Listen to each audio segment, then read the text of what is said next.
ద్వితీయోపదేశకాండం 32వ అధ్యాయము 46, 47 వచనాలు. మీతో సాక్ష్యముగా నేడు నేను పలికిన మాటలన్నిటినీ మీ మనసులో పెట్టుకొని మీ సంతతి వారు ఈ ధర్మశాస్త్ర వాక్యములన్నిటినీ అనుసరించి నడుచుకొనవలనని వారికి ఆజ్ఞాపింపవలెను. ఇది మీకు నిరర్ధకమైన మాట కాదు, ఇది మీకు జీవమే.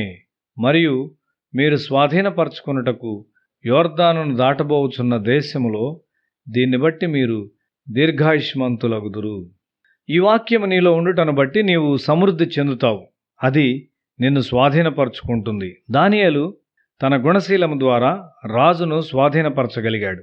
అతడు సింహబోన్లో నుండి విడుదల చేయబడినప్పుడు అతడు ఒక దైవజనుడని ప్రజలు ఎరిగి ఉన్నారు. 10 ఆజ్ఞలు చదవని ప్రజలు నీలో దాన్ని చదువుతారు.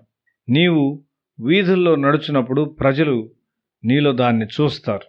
ఎస్తేరు ఒక పరిశుద్ధమైన దైవభక్తి గల బాలిక. ఆమె తన జీవితమును శరీరమును దేవుని కొరకు పవిత్రపరుచుకున్నది. ఎవరైనా తన శరీరము నిజముగా దేవునికి చెందినదని నమ్మినట్లయితే దేవుడు వచ్చి అతనిలో నివసిస్తాడు. దేవుడు ఒక దినాన అతన్ని వాడుకుంటాడు. ఎస్తేరు దేవుని వాక్యమును అనుసరించి జీవించింది. ఎవరైనా ఆ విధముగా జీవించినట్లయితే దేవుడు తప్పక ఆ జీవితంలోనికి వచ్చి దాన్ని ఉపయోగించుకుంటాడు. మనము ప్రాముఖ్యత, డిగ్రీలు మరియు పెద్ద ఉద్యోగాలు వెతుకుచుంటాము. జిల్లా కలెక్టర్లుగా చేసిన వారు దారుణముగా మరణించటం నేను చూచాను. ఈ కారణము కొరకు నీవు ఈ స్థితికి తీసుకొని రాబడినావు అని మొర్దెకై ఎస్తేరుతో చెప్పాడు. కొంతమంది ప్రజలు మంచి భద్రమైన పదవులు చూచినప్పుడు అది వారి కొరకేనని వారు కోరుకుంటారు. వారు ఇతరులను గురించి ఎంత మాత్రమూ ఆలోచించరు. పార్లమెంట్లో క్రైస్తవ ప్రమాణముల కొరకు పోరాడుటకు కొంతమంది సిగ్గుపడతారు మరియు భయపడతారు. ఒకే ఒక్క స్త్రీగా ఎస్తేరు ప్రజలందరి బాధ్యతను తీసుకున్నది. అది విశ్వాసము మరియు విశ్వాసములో ముందుకు వెళ్ళుట అని అర్థము. మరణము లేక జీవమును ఎదుర్కొనుటకు ఆమె ఇష్టపడుచున్నది. దేవుని ప్రజల పక్షాన ఆమె రాజు ముందు నిలువబడింది.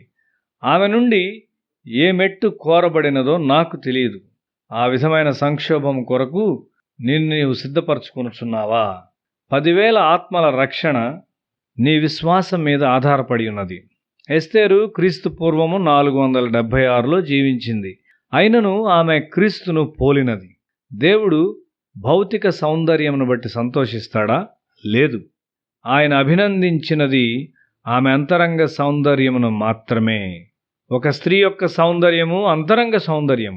అది దేవుని వాక్యమును చదువుట మరియు ధ్యానించుట ద్వారా వస్తుంది.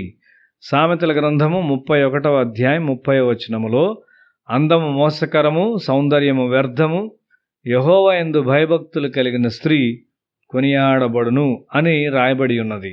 అంతరంగ సౌందర్యమును గూర్చి ప్రపంచమంతటికీ బోధించుటకు ఎస్తేరు ఒక ఘనత వహించిన మాదిరిగా నిలుచున్నది. ఆమె గుణశీలము ద్వారా స్త్రీలకు చెందిన స్థితి అత్యున్నతమైన స్థాయికి హెచ్చించబడింది. హామాను దేవుని ప్రజలను నాశనం చేయాలని కోరాడు. అయితే దేవుని చేయి భారముగా అతని మీదకి వచ్చింది. తాను చేయించిన ఉరికొయ్య మీదనే తాను వ్రేలాడదీయబడినాడు. ఘనత మరియు మహిమ దేవుని యొద్ద నుండి వచ్చును. దేవుని వాక్యంలో నమ్మకముంచువారు లోకమును పరిపాలిస్తారు. పరిశుద్ధులు ఈ లోకమును పరిపాలిస్తారు. నీవు వారిలో ఒకనిగా ఉంటావా? అప్పుడు నీలో పాపమునకు స్థలం ఉండకూడదు. రోమపత్రిక 12వ అధ్యాయము 2-3 వచనాలు. మీరు ఈ లోక మర్యాదను అనుసరింపక ఉత్తమమును, అనుకూలమును, సంపూర్ణమునై ఉన్న దేవుని చిత్తమేదో పరీక్షించి తెలుసుకున్నట్లు మీ మనస్సు మారి నూతన మగుట వలన రూపాంతరం పొందుడి. తన్ను తాను ఎంచుకొనదగిన దానికంటే ఎక్కువగా ఎంచుకొనక దేవుడు ఒక్కొక్కనికి విభజించి ఇచ్చిన విశ్వాస పరిమాణ ప్రకారము తాను స్వస్థ బుద్ధి గలవాడగుటకై తగిన రీతిగా తన్ను ఎంచుకొనవలనని నాకు అనుగ్రహింపబడిన కృపను బట్టి మీలోనున్న ప్రతి వానితోనూ చెప్పుచున్నాను.